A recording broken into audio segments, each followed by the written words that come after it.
qofkii arkay baa ogsoone isyaalyeel jacaylku ma aha. kulanti wacan oo wanaagsan daawadayaal, soo dhawaada kuna soo dhawaada kanaalka Qalbi Soomaali TV oo aalaba aynu kaga hadalno arrimaha fanka iyo suugaanta. haddaba maanta waxaynu ku soo qaadanaynaa heesta la magac baxday Arwaax ee ay soo qaaday fanaanada caanka ee loo yaqaano Khadra Silimo. heestaas oo si toos ah ay ugala hadlayso ama kula hadlayso labada fanaan ee kala ah Mursal Muuse iyo welibana xaaskiisa cusub ama xaaskiisa loo yaqaano Hodan Cabdiraxmaan. sidaa daraaddeed intayna mawduucan furan isla markaana aynan u gudbin, fadlan haddaad kanaalka ku cusubtay calaamadda subscribe ka taabo, kadibna calaamadda gambaleel ka taabo. intaa kadib wararka iyo barnaamijyada xiisaha badan ee maalin kasta soo gelino halkan ayaad la socon doontaa. ku soo dhawow barnaamijka.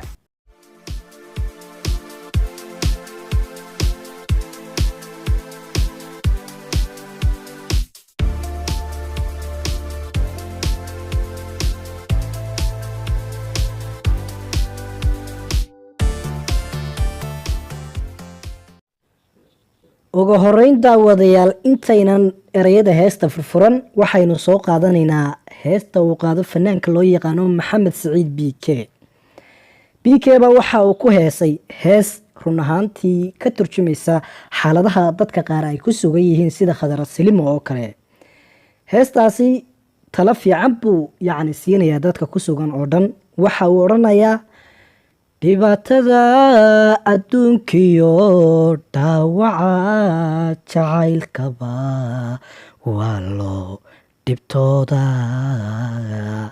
hadduu dhiiga raacana hadhayal haw malaynine, dhaayihii jacaylkay iga dhabweeye caashaqu, hadduu dhuuxa gaadhana dhagar weeye xaalkuye, dhududaan jeclaaye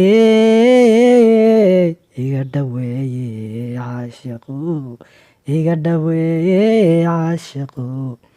okay daawadayaal, waynu isla fahnay baan u malaynayaa ereyada heesta BK ay ku saabsan tahay.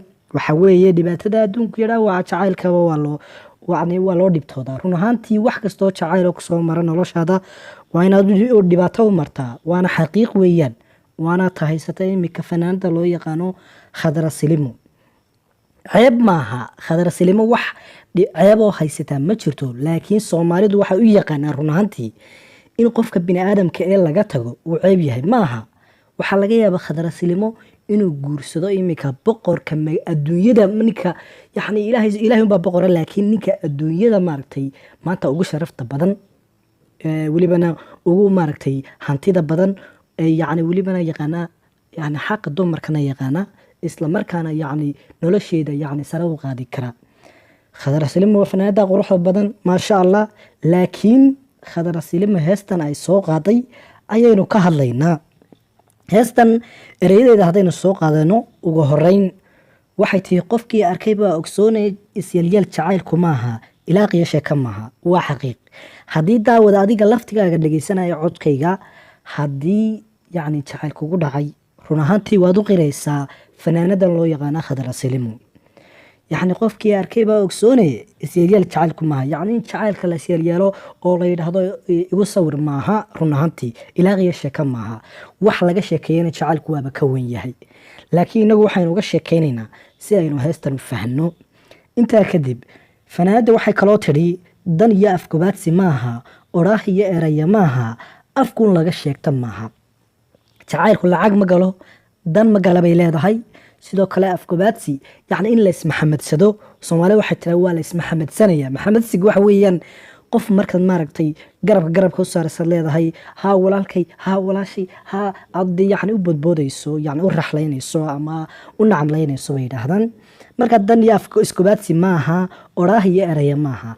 erayo keliya oo qalaalan oo aan qoyanayn maaha. orayo qoyan baa loo baahan yahay jacaylka oo qalbiga ka yimaado. qalbigu maadaama uu yahay meel qoyan, isla markaana uu yahay meel laga dareemayo naxariistii, kalgacalkii, raxmaddii, wixii oo dhan dee meeshu way qoyantii. marka ereyada ay leedahay oraah iyo eraya maaha bay tiri iyadu. ereyo afkun laga yidhaahda maaho dee aan qalbigaba soo marin. Soomaalidu waxay yidhaahdaan hadalka maskaxda soo mari, waana xaqiiq weeyaan. yacni waxay uga jeedaan macnaha waa inaad igu tiraahdaa xaqiiqada waa inaad saartaa bay yidhahaan soomaalidu sidaasay tahayna odhaah iyo ereya maaha afkuun laga sheegto maaha waana xaqiiq jacayl afkuun laga sheeganayo dee jacayl maaha kaasi laakiin waxay leedahay fanaanadani markaynu dulucda usoo daadegno run ahaantii yacni mursalow aniga weeye qofka aad jeclayd aniga weeye qofka aad yacni nolosha dhabtaa la wadaagtay laakiin xaggaa kale yacni waa dan iyo afgobaadsi iyo odhaah iyo erayo afkuun laga sheeganaya bay leedahay okay haddaynu intaa ka gudubno bejka koobaad ee heesta yacni sadarka u dambeeya ama baragrafka u dambeeya ama qeybta u dambeysa waxay leedahay arwaaxdiiyo unugyadeeda yacni waxay kusoo gabagabeynaysaa hadalkeeda bejka koobaad arwaaxdiiyo unugyadeeda dareenku abuuran weeye awoodka hogaamisa iyo iftiinku haga weeye adoo ikhtiyaar lahbo adoon camalkaa dhigaa macnaha waxay leedahay arwaaxdiiyo yacni nafta oo dhan dareen ku abuuran weeye waana xaqiiq jacaylka cilmi boodhari ku dhacay waxa uu ahaa soomaaliyey dareen ku abuuran buu ahaa dee taa ma layla diiday waa maya waayo sababtaan ila diidayn waxa weeye cilmi boodhari waaba u dhintayba baa layidhi qays iyo laylana sidoo kalena waa u dhinteen baa layidhi sidaa daraaddeed waaba ka idhaha yacni fanaanka soomaaliya waaba ka ku heesa qays iyo laylaha ilka jiifa hay jabinin nacabke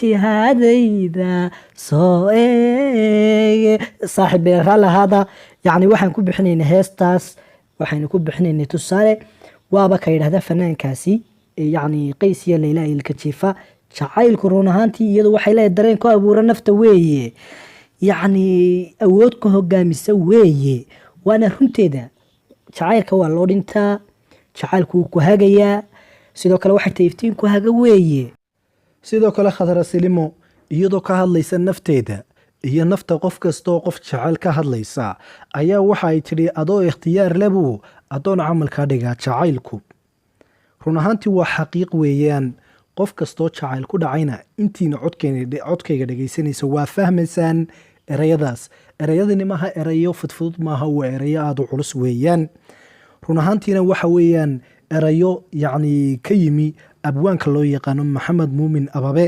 sidaasoy tahayna erayadan oo kale markaas waxa ay yihiin erayo yacni mucjisaa run ahaantii marka ay leedahay adoo ikhtiyaar labuu adoon camalka dhigaa anigu waan ugu garaabay idinkuna waad ugu garaabaysaan bal haddaba daawadayaal dhinaca kalena waxaynu u gudbaynaa isla markaana aynu eegaynaa qeybta labaad ee heestan iyo ereyada ay qaadi doonto isla markaana fanaanadu ay yacni ay kusoo bandhigayso jacaylka iyo welibana waayaheeda haddaba waxay leedahay iyadoo jacaylka usoo qaadanaysa yacni ka hadlaysa hodan cabdiraxmaan iyo mursal muuse iyadoo ka hadlaysa waxay leedahay fanaanadu jacaylku ayaama maaha ilaaliyo ulasho maaha arkaa iyo iidhah maaha xaqiiq weeyaan jacaylka haddaad dhab qofka u jeceshahay waxaa la yidhaahdaa jacaylka dhabtaa ma dhammaado sidaa daraaddeed waxay leedahay idinku jacaylkiinu